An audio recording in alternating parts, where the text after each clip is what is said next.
In drawing 2D-9, the bearing fit guide, let's begin by drawing the circles I have shown on the screen now.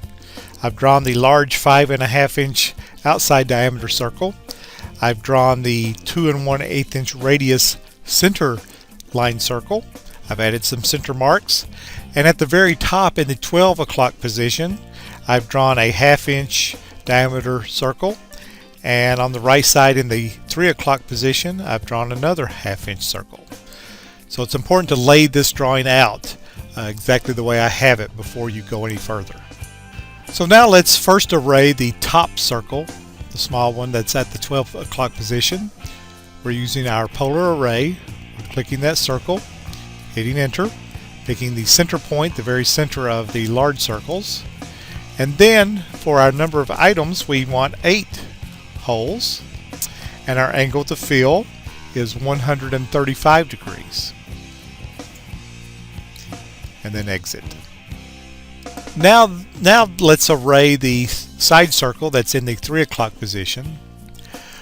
The previous circles we arrayed went counterclockwise, so we were able to give them a positive value for the array angle.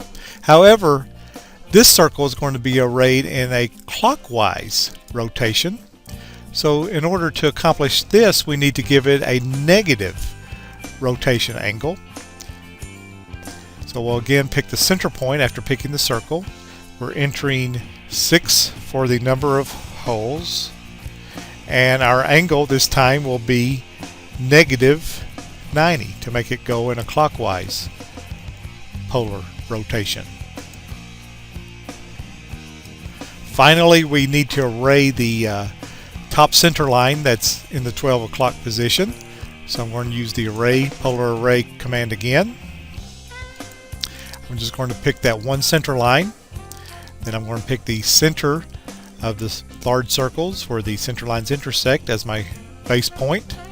And I only want 2 items this time, and I want them to be arrayed at 135 degrees apart. To complete this, just add the dimensions. I always recommend you do the angular dimensions first before doing any radius or diameter dimensions, mainly because when you do a diameter dimension it brings in its own set of center lines.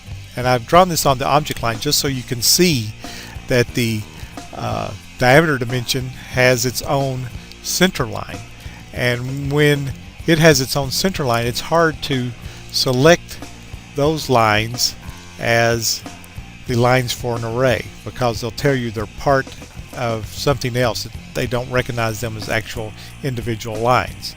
So again, first of course we want to switch to the dimension layer. So first do the angular dimensions, because you can then pick the center lines individually, and then add the diameter or radius dimensions after all the angular dimensions have been constructed.